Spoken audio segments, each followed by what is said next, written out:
At Village Periodontics, we're committed to the long-term success of your treatment, and that begins with good oral hygiene and plaque removal.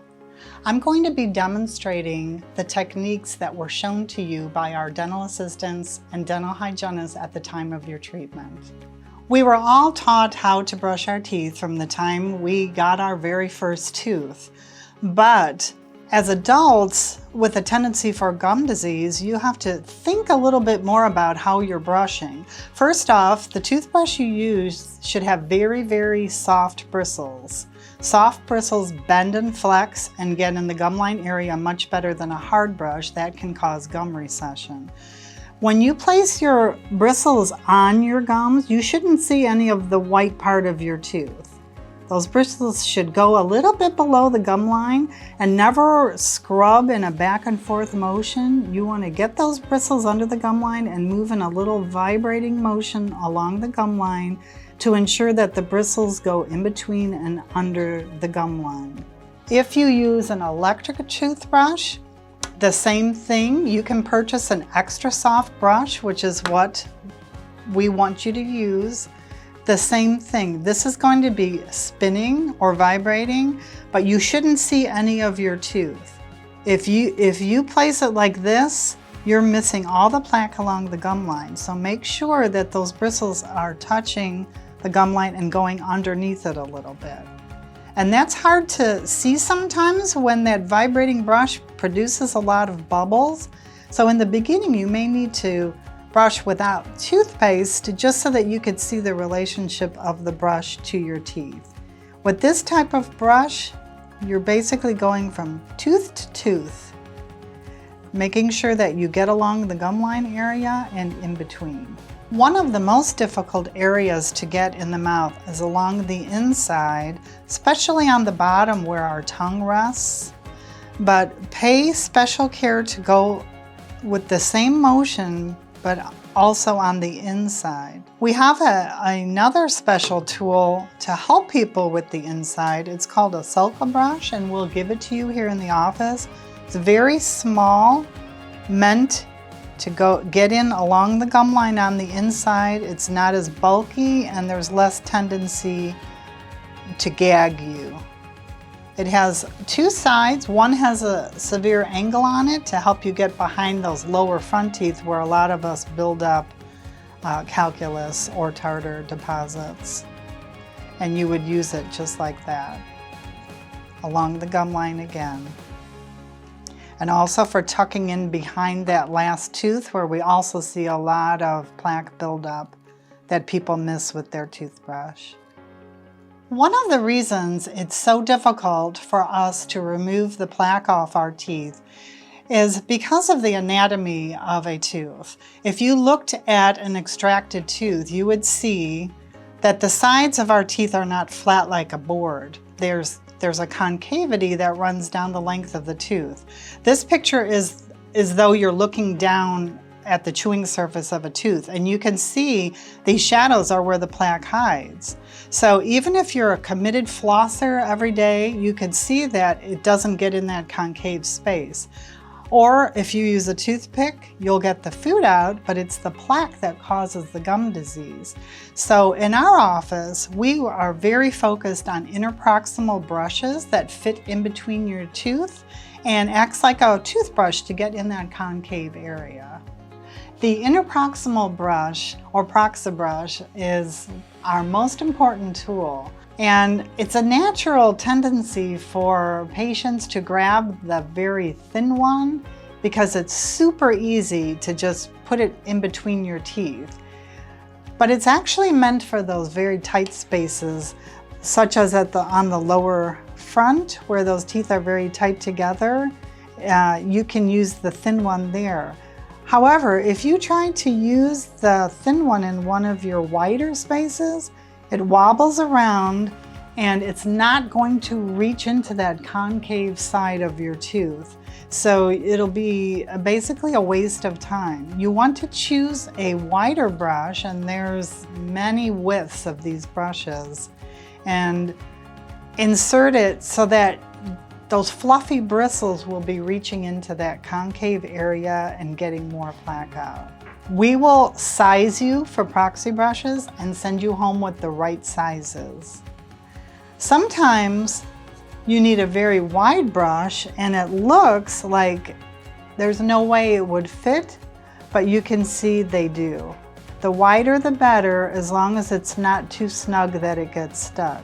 One of our biggest issues that patients have that makes them not want to use this is bending of the brush. And the key to avoiding that is put it up as close to the gum line as you can get. So it falls right into that space. And you could see if I try to push it through lower, it meets the resistance because that's where your teeth contact, and then you get the bending. And that's very frustrating to have this bend, but it's a safety factor that they make them bendable. So if you find that you're getting a lot of bending, check your position and make sure you're as high up as you can go and it will go right in. Sometimes people have spaces that are big enough that you can go from both directions. And if that's the case with you, it's very beneficial to go from the inside as well. Once you master getting in from the outside, go ahead and try going in from the inside as well. And your doctor or hygienist may recommend dipping the brush in a therapeutic rinse. It might be Paradex, it might be Listerine. Pour a little in a Dixie cup, dip your proxy brush right into it. Then when you push it through the space, that beneficial antiseptic will flow into the space and treat inflamed tissue in between your teeth as well. After your treatment, especially if you've had implants, we might recommend an oral irrigator to help you with your plaque removal. In our office, we carry a basic water pick model because you don't need a big fancy model, just a basic water pick. But when you get it, it comes with a lot of tips that might overwhelm you. In reality, there's only a few of these tips that we actually will recommend to you. This one is the basic one. It basically puts out a stream of water. And what you're going to do is never aim down into your gum line. You want it to actually just hit the front of the tooth, and indirectly the water will flush under the gum line. If you aim it straight into the gum line, it may feel like you're doing something therapeutic, but in reality you could be hurting your gum tissue. So never more than a 45-degree angle, and just go from tooth to tooth, walking it along the gum line to stimulate your gums and flush out food that you may miss with your other methods of cleaning. Make sure that you go on the inside as well. And while you're using a water pick, make sure you lean over your sink, because if you don't, you're going to get a little wet.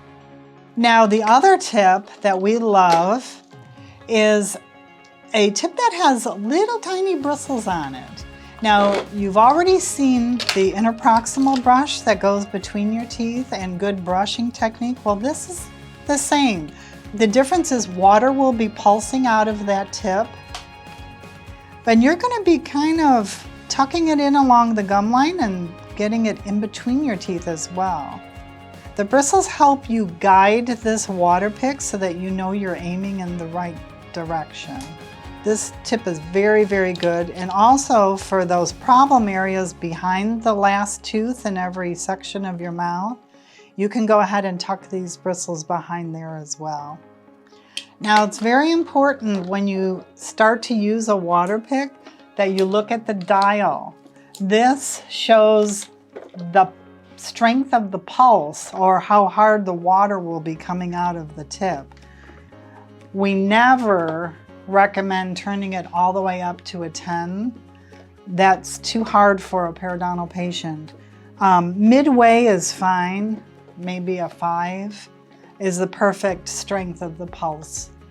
All right, let's talk about floss, the dreaded floss everyone hates to do. Your gum health is benefited by the interproximal brushes, but As far as preventing decay in between your teeth, where your teeth touch, we still need to rely on our floss.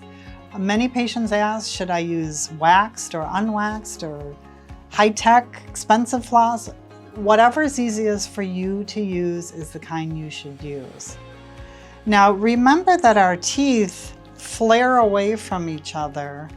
So when you introduce the floss between your teeth, don't just go up and down like many of us do.